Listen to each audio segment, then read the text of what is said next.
Hello everyone. Today I'd like to talk about how not to be trapped in one's ego.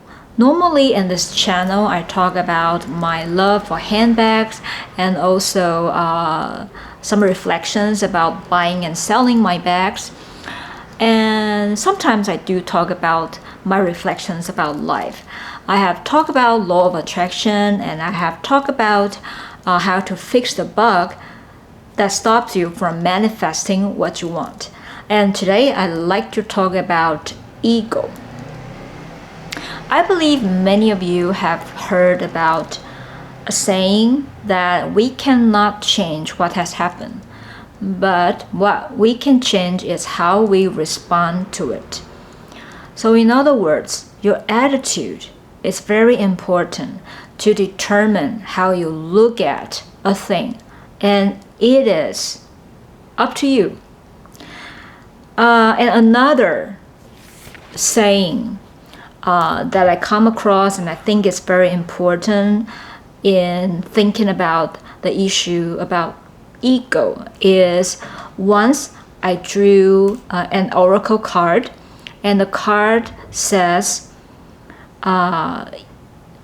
divine timing is not ego timing.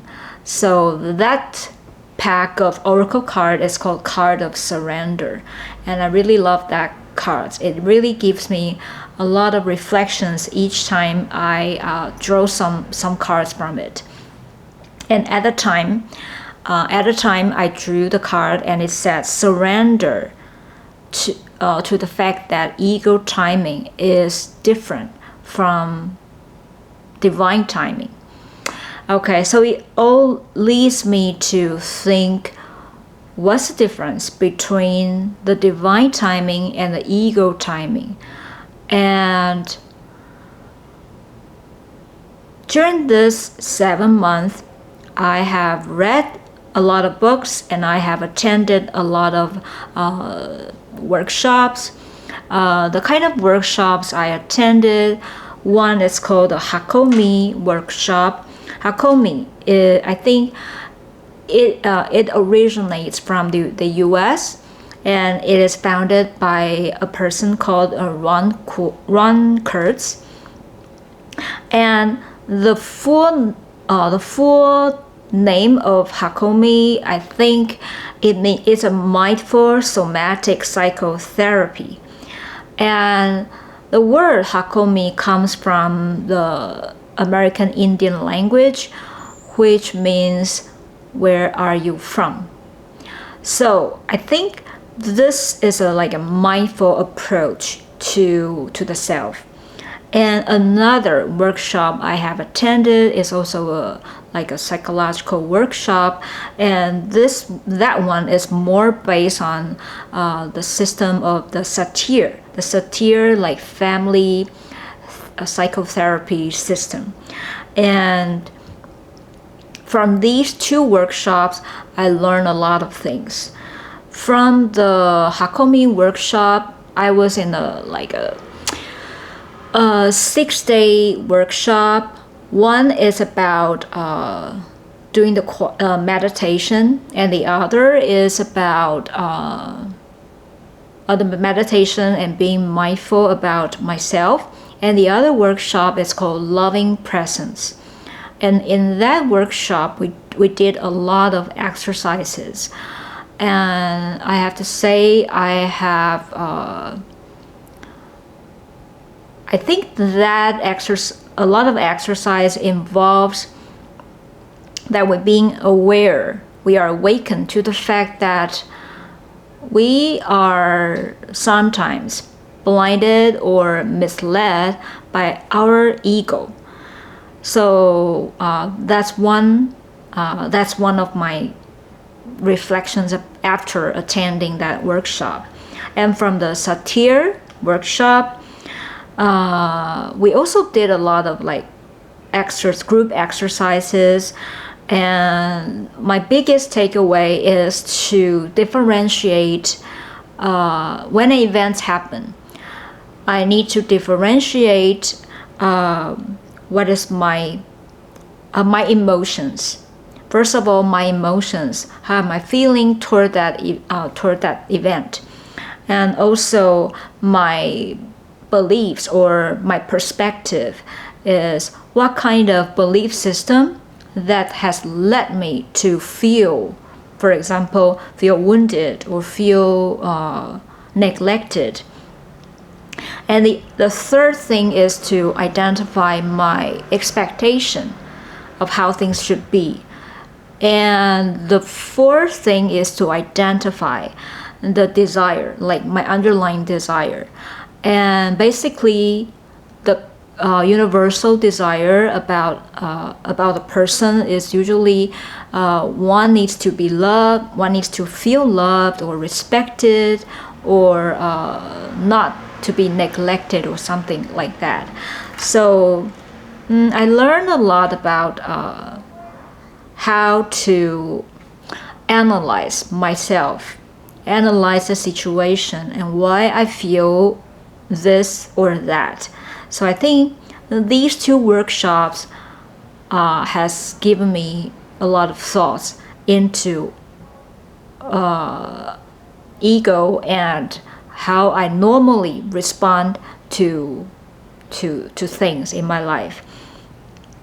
And the third input that has made me think a lot about ego is a book I read. And the book is called I May Be Wrong. The original of the book, the original is in Swedish. And then it was it first came out in the year 2020. And then in 2022, the English version came out, and the book in Chinese came out in the year 2023. And by the time the English version is out, 2022, the author, because he was diagnosed with ALS in 2018, so he passed away. He already passed away by the time the English version of the book was published. And I may be wrong. The full title, I think, is the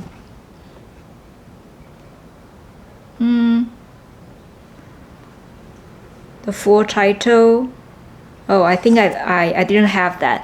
I will put the full title in the description box down below. And the author is called, it's Swedish, so I'm not sure whether I pronounce it right. The writer is Björn Nachiko Lindeblad. And he had been a forest monk in Thailand for 17 years. Originally, he was an elite who studies economy, and he worked in finance for a period of time, but he realized he wasn't happy, so he gave up everything and became a monk in a very difficult one. They have to get their food every day, so, and live in a very minimalist environment. And in that book, I May Be Wrong, I think it was from one episode that he talked about in the book. And in that chapter, well, he got the phrase from one of his mentors when he was in the Buddhist temple. And basically, he used it as a mantra to remind himself, I may be wrong. When you get into an argument with someone, just repeat that sentence, I may be wrong, I may be wrong, I may be wrong. So that would help one have a second thought about the argument. So when we are in argument, usually we think we are always right and the other person is wrong. but by thinking like I may be wrong, I may have said something that have triggered the other person's reaction. So that may have led to a very ugly argument. So in other words, I may be responsible. I am responsible as much as the other person. So I think this kind of thinking also make me think a lot about my relationship with other people. So I think this is a very inspiring phrase, and I feel very touched throughout reading that book. That was a really great book about in terms of thinking about the ego and one's like spiritual, what spiritual like ideal you want to live, and how you can realize that in your ordinary life. And another book that has given me a lot of thought is on positive psychology, and the author is Jonathan Haidt. The book came out much earlier. I think it was published in 2006. The title of the book is The Happiness Hypothesis: Finding Modern Truth in Ancient Wisdom. It's about American psychology. It's a psychology professor, social psychology professor. That book, I think, it uses a lot of experiments and research done in the field of positive psychology to illustrate how we should reach a balance between the ancient wisdom and the modern like psychology. For me, for instance, most psychology in the last century, in the 20th century, most psychology is focused on mental illness. So that is the negative part of one's psychology. And positive psychology sort of look at how one rise from the situation and become happy, how to realize the happy life, how to become the happier version that you envision to become in your life. Focus on the positive drive to become happy.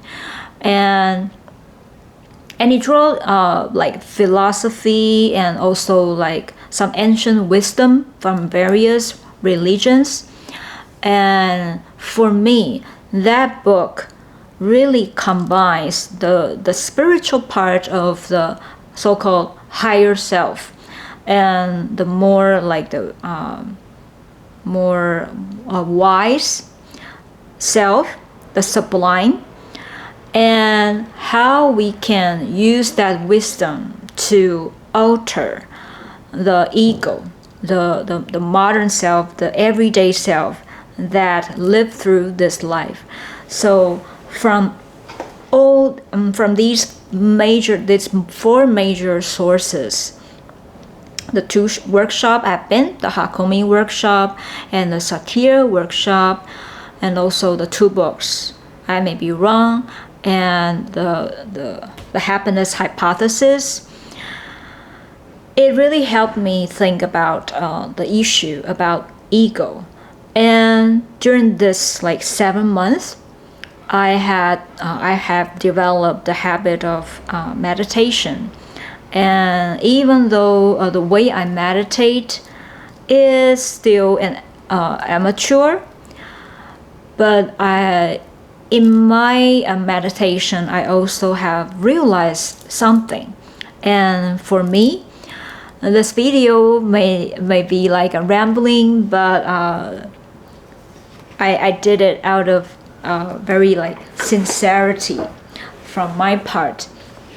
I have realized like 12 things that I think I can share, and it will serve as a reminder for myself to deal with life. If any of the points can be of some value to any of you, in the YouTube channel, that would be great, and I would be really grateful about it. So the first thing I have gathered is that I got from contemplating about this idea is that in us there's this like higher version. Well, it's not a divided self, but within us there's this like more divine, more ideal, the higher self, and also there's the ego self, and they are always there. They are there at the same time. They are an inseparable but coexistent aspects of ourselves, of each person. And it's not good to let either one overrule the other one, but they can work together. The ideal is to have them work together. And the second point is that the universe sometimes reminds me, well, not sometimes, most of the time, I would say, to relax and slow down and be patient and give myself the freedom to let things flow on its own pace. So that's the second message that I have got.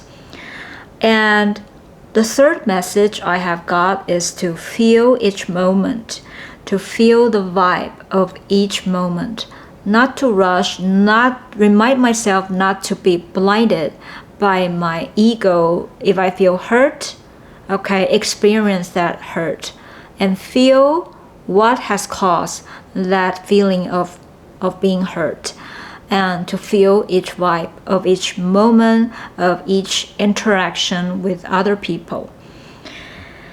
And the fourth message that I have got is to live in the present, not too advanced, and not to live in a memory, not drown myself in a memory of how I was being hurt, and not to live in the future about what life I want to live. Put more focus on enjoying or savoring the present. So that is the fourth message I have got.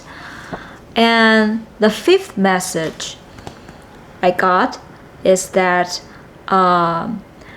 in my attitude with other people, I will remind myself to become curious, natural, and friendly. Not to have some presumptions about the other person, but to be more open and listen to what the other people have to say.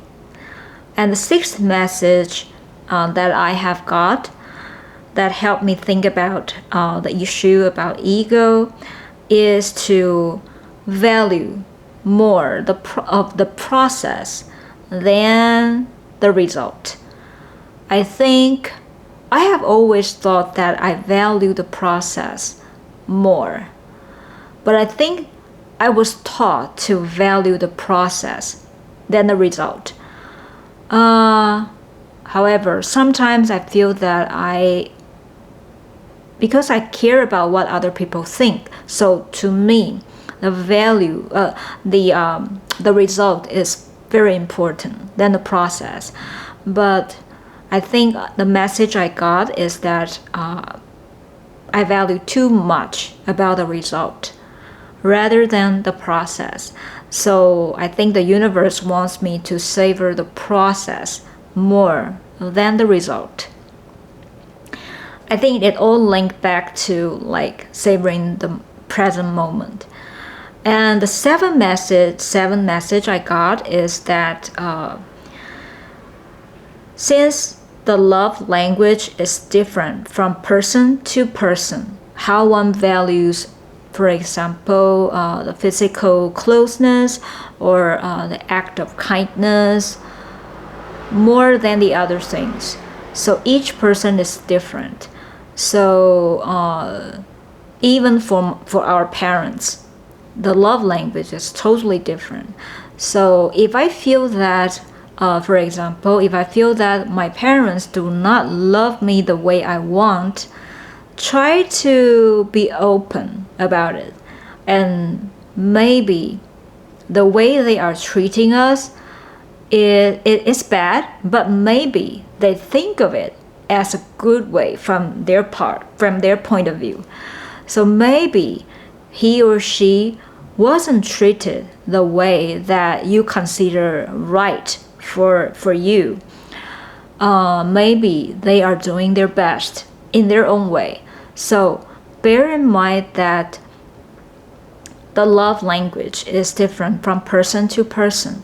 So that person, be it your parents or your lover, they may be loving you in their own way, which may be different from what you want. And the 8th point is that be aware and see my own judgment of myself and other people. And I think in mindfulness practice, it's very important not to have any judgment. But I think it's very difficult. It's easier known than done than doing it on your own. So be aware when you have a thought about certain things, about why other people do certain things. I want myself to be aware. Is it a judgment from my side? Am I using my own value system to look at what the other person has done? So this is the 8th message that I have got. And the 9th message is that don't give unsolicited advice. In other words, everyone has his or her own pace and stage in realizing his or her own dream. And they will do it at the time of their own, not my time. It's not about my ego timing versus their ego timing. It's about each person has different timing and pace. And believe that he or she is already working very hard toward his or her ideal. So there is no need to set foot in other people's pace or to hasten the other people, because each person has his or her own timing.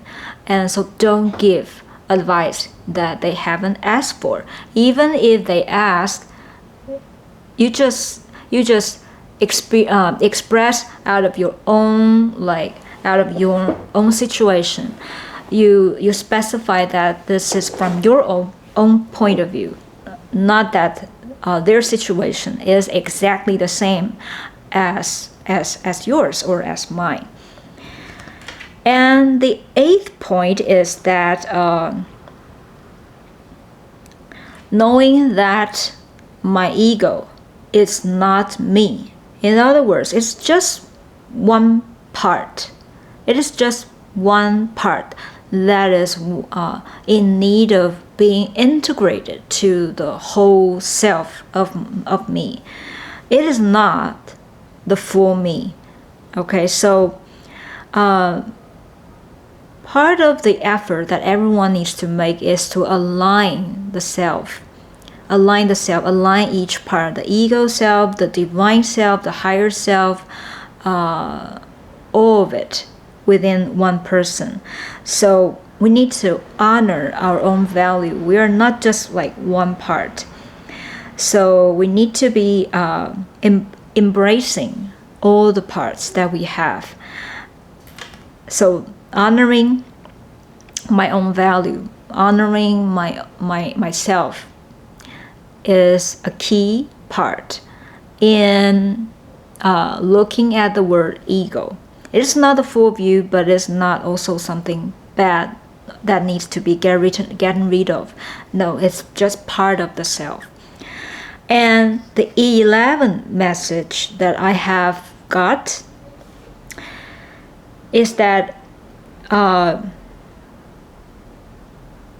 if I recognize that my old limiting beliefs or other people's limiting beliefs trying to criticize me, I have every right to to draw the healthy boundary, to keep those unsolicited advice or those like harmful comments or judgments outside my window. I will not let them in. I can totally ignore it, or say thank you and just ignore it. Because everybody has his or her own judgment. But besides not giving other people your judgment, don't let other people's judgment entering your like boundary, because you want to keep those toxic or negative thinking out of your safe boundary.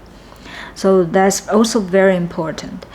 And the last but not least, the 12th message that I have got from these like meditation is that the universe allows everything to happen. So if I want to align with the universe energy, I need to accept or surrender to everything that has happened. In other words, I don't have to work too hard to let the thing not happen. And bear in mind that each moment is new. So even though something had happened, it is not the end of the story, because each moment is new. You've got every chance to work at the next moment on your part to better the situation. So even though something may happen and it is against your will, don't take it as the end of a thing. It's the end of this timing. So this timing is not the correct timing. It's your ego timing that wants this to happen now, but it is not the divine timing. So bear in mind that moments can change like constantly. So don't lose faith. Just work on the things that you feel right. Just try to align your energy with the best version you envision. And I think when the divine timing is right, you'll have another kind of realization, and it will be it may be better than the result that you had wanted. So in other words, be open about your belief in the universe. So be open about what you want and your imagination about everything. Don't limit the result. I mean, don't have a limiting look at the result that you get at this moment. Well, I hope this all makes sense.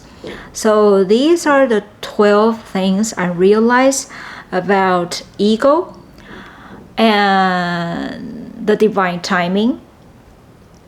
And this is a very, very deep topic, and I don't know how many of you have heard it to this point, but by